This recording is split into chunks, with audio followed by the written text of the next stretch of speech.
Hello everyone and welcome. I'm Oren Attia, Principal Solution Consulting at OpenText. I'm super excited to kick off a brand new series with some of my talented colleagues. Together we are going to explore knowledge discovery and its deployment, new feature, focusing on practical tutorial on how to take a full advantage of knowledge discovery in today's AI-driven world. So let's start at the beginning, why this is so mattering right now. In AI-powered world, the ability to quickly find, connect, and act on the right information is a real game changer. That's exactly where OpenText Knowledge Discovery came in. It's an AI-powered platform that connects all of your data across silos, repository, and any format, understand the context, and deliver the insight you need. Fast, but here is the real power. Knowledge discovery isn't just about search. It's about smart, scalable setup and configuration. With its modular architecture, you can tailor it to your organization needs, from a small proof of concept to all the way to a full enterprise-grade deployment. All right, before we dive into the actual setup, let's go over the prerequisite you will need. First, to generate the license key file, you will need to provide two pieces of information, your machine MAC address and the host name of the machine. Second, you will need to clone the repository. Just run this command and you will be able to get a copy of that. Third, you will need to install some required Python package. Once you will have complete those three steps, you will be ready to move on the actual configuration. Next, let's go through the setup preparation. First, download all the knowledge discovery component zip files and place them in the zip path folder.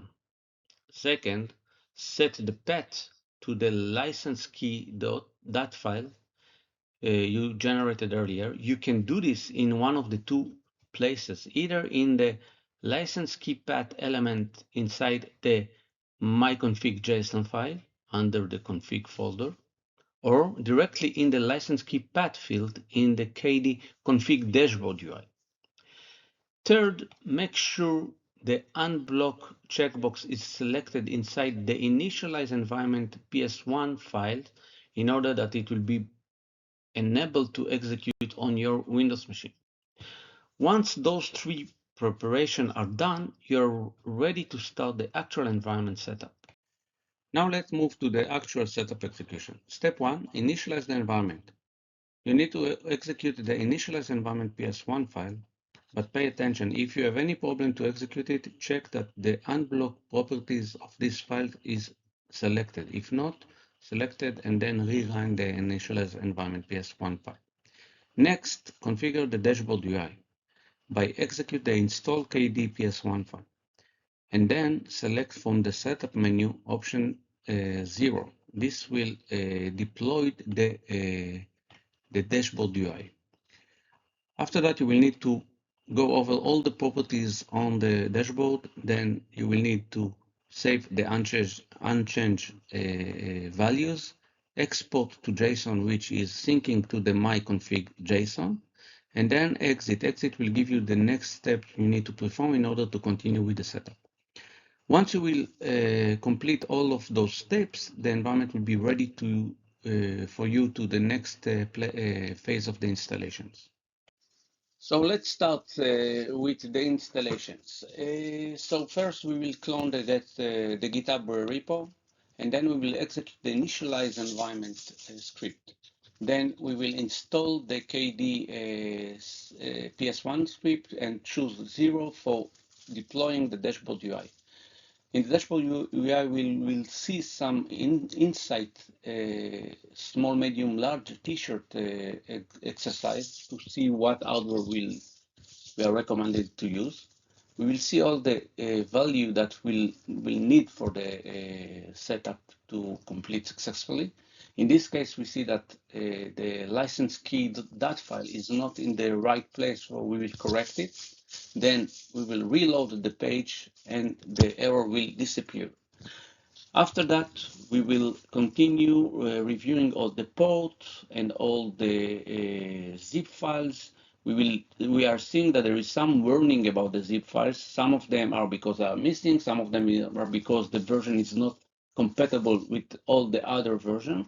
And for example, we see that the view component is in a different version from the other one, so we will need to change it. In this case, I just renamed the file, so I will rename again, and then reload the page. This warning will be disappeared. We will continue reviewing all the parameter until we see something is wrong, like the statistics server missing. So we'll press on the folder, point to the right statistics server zip file, and then it will automatically upload it and put it in the right locations.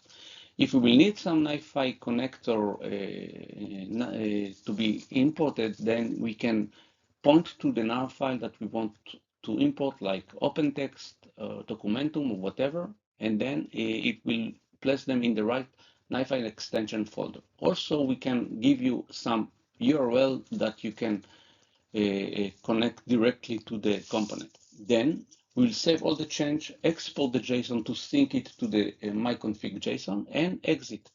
The exit will give us the next step we need to perform, which is again installing the KDPS1 file and then choose select option 1.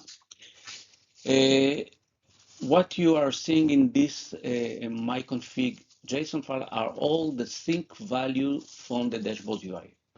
Also, we will see all the component, all the port, and also the NiFi password for the admin user.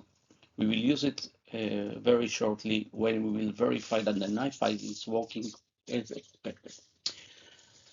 So after finishing everything, then we will need again to install the install KD PS1 file and select option 1 and start the installation.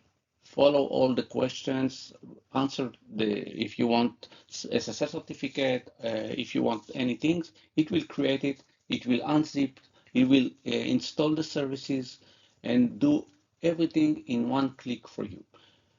Here you can see that the folder, the target folder are unzipped to the correct locations. All the services are installed and it will start. At the end, you will get all the URL that the solution deployed.